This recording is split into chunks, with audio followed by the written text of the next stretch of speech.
So why consider DuraCor today? Low use rate, so we're half our use rate of Graze on Next. So if you're typically used to a quart for really good residual and broadleaf weed control, you're going to consider 16 ounces of DuraCor now. It doesn't contain 2,4-D or dicamba, so what does that mean? I know I get calls about, well, I sent my 86-year-old dad out on the four-wheeler and he has to wear a mask because that 2,4-D is just so stinky and he just has a hard time, but he loves spraying weeds and he kills the heck out of them for me. Well, great. Now you don't have to worry about that odor for anybody you have going out there spraying, although that copper PPE is always asked of as you look at those labels, but no odor, right? It looks like Pepto-Bismol. No, it's not for diarrhea or indigestion, but it doesn't smell, and that's a nice feature. Near zero volatility, so if you think about these aerial applicators and how many sensitive crops we have around us, and that you don't want them spraying your beans when they're supposed to be spraying your pasture, this low volatility is really an added benefit, again, with DuraCor. No haying or grazing restrictions. We have a supplemental label for North Dakota, South Dakota, and then some states to the west that allows us to spray our pasture or spray our hay ground with DuraCor, mow it or hay it, and sell it off the farm. You can sell it off the farm as long as you tell whoever's buying your hay that this was treated with a milestone containing product. Be careful about where you feed that, right? So if you sell it to somebody up in North Dakota, they've got sunflowers, they sure as heck don't want to feed it where they're going to put beans the next year. So we can spray this right next to a bean field in the paddock? It holds really well. Yeah, it holds really well. Now I think you still can't have, our South Dakota winds at above 7 to 10 miles an hour, but it does a really good job staying in place as long as you can manage your physical drift. Better than Graze on Next. And it's a different formulation too, so that might have something to do with it. It's also convenient in the fact that as you think about your fertilizer program on your pasture, if you want to mix with liquid UAN, there's nothing worse than getting a call in the spring in April when somebody says, I got cottage cheese in my tank because the liquid UAN is cold, I put in my Graze on Next. You don't have to worry about that with DuraCor now. It also mixes very readily onto dry fertilizer. Not only that, but you're getting about 40% more weeds than what we were used to with Graze on Next. So if you think about cost benefit or return on investment, all of your time, even this evening, is worth money. My time is worth money being here as well. And as you think about where can we spend our money to get the greatest return on investment, I went out and I clipped in that 16-ounce area that I showed you in that video from Coleman, and I clipped it to replicate an acre. So what I did is I found that in the treated, you'd have about 7.9 tons per acre once clipped. In the untreated grass, we had about 4.8 tons. So what did that mean? 3.1 tons more per acre. What does that mean to your bottom line? That's 1.5 tons dried down. If hay was $100, you're at $150 more earned on a per acre basis. So it does pay to spray. And DuraCor definitely holds its own like our other milestone containing products. Now let's talk a little bit about weeds, and I hope you guys have some questions with regards to control.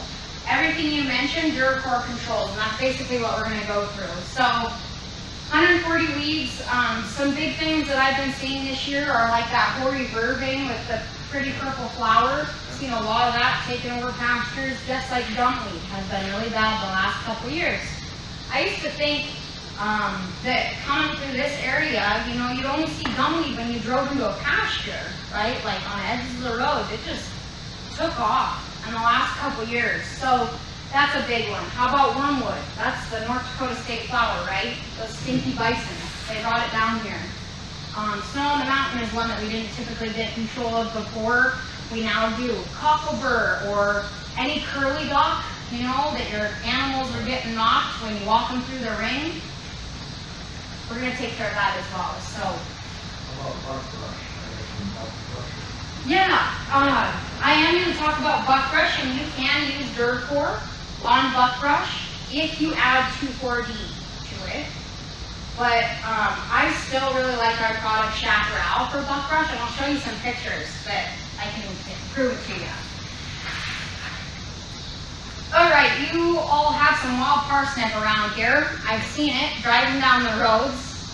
Very invasive species. We can thank Minnesota for it, right? No, I don't know if we really can, but that's like the North Dakotans telling me that you can blame the Norwegians for the leafy spurge because they needed something by gravesides that would keep alive all the time. Well, they did a good job. So, wild parsnip, really invasive. It's very dangerous in terms of, we're seeing it along roadsides, rights of way, and it's invading into pastures more and more. The thing with pasture spraying, folks, and I can't reiterate this enough, is that we try to practice early detection. Just like you start planning what you're going to plant next year on your acres that you haven't even harvested yet, we need to think about where did we see these certain species like buckbrush, since that's a spring treatment only. We need to think about where is that at, and I need to think about the timing and plan that, in a broad period of when I'm going to target that species. These wild parsnip and wild carrot species are no different. I said that DuraCor is really good at getting in those growing points, right, which is each branch on a plant. But wild parsnip still needs to be controlled pretty early. You can't be controlling it when it's this tall. With these herbicides, you need it in that rosette stage. I'm sure maybe some of you have walked over with a glove and cranked one of those over. I mean, they've got that big hollow stem. They get like a tree. So it's really important for early detection to go after that early in the year when you see that big rosette on the ground and early bolting. Very, very important. So again, I'd recommend that 16 ounces of DuraCor is going to be the sweet spot. And folks, not only is it going to get your wild parsnip, but it's going to get your bull thistle, your musk thistle, your Canada thistle. It's going to do a bang-up good job on wormwood. Depending on the size of the wormwood, you might want to add some 2,4-D. But we don't want this happening. They've had a lot of cases of kids running through ditches and they maybe step on a wild parsnip species and that sap opens up and it causes that red sensitivity to the skin. It causes that extra dilation of your blood vessels, and it's gross, right? It's nasty. And maybe you guys have had some cases around here too that I'm not aware of. But we've got to take care of this. And it's dangerous to animals too. As you can see, I think I pulled this out of Iowa. This is a dog. I mean, our family pets are your working dogs for cattle. They're still valuable, so you don't want to send them through that pain. But this is just to create that awareness that, hey, this is something we need to get after when it's in this rosette stage, like it's kind of in this little picture here. We need to pay attention to where we're seeing it, early detection, and get after it. And you can do that this fall still. I think we're still going to see some new rosettes this fall, but spring is the most excellent time because that's when the highest population of those plants exist. Yes? That stuff is terrible. Yes. It was in our ditch last year on the highway. It is in my pasture, and I can't control it. I'm trying to cut it out and spray it over, and it's totally uncontrollable. Yeah. It's a big challenge, right? And yeah. It's in my lawn. When I don't mow for 2 weeks, that spot of lawn will have these little things, and they'll stay out earlier coming out of your lawn. Right. And then you're in your lawn all the time, right? Yeah. So it's terrible. I don't know what next year's going to be. right. But I've already sprayed 2-3 times. I have sprayed because I have just tiny acres, but that stuff is awful. And what are you using? I'm just using a 2,4-D, or I've got a pasture spray that I got from the co-op. Okay. And I spot sprayed by hand. Okay. Great.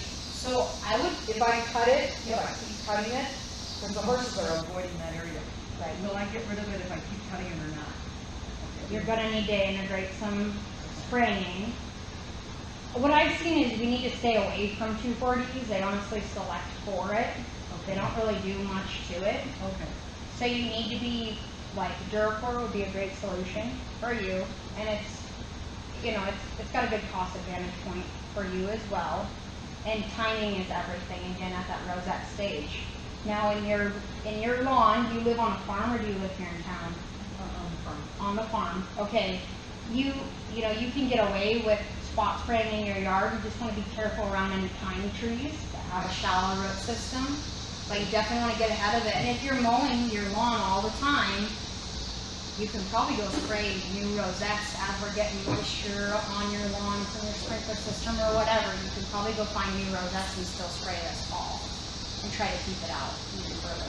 But yeah, it's terrible. I've never And seen you it. all have it worse, I think, in this I got it on the area. highway.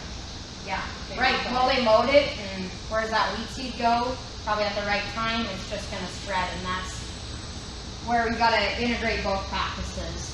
Thank you for bringing that up.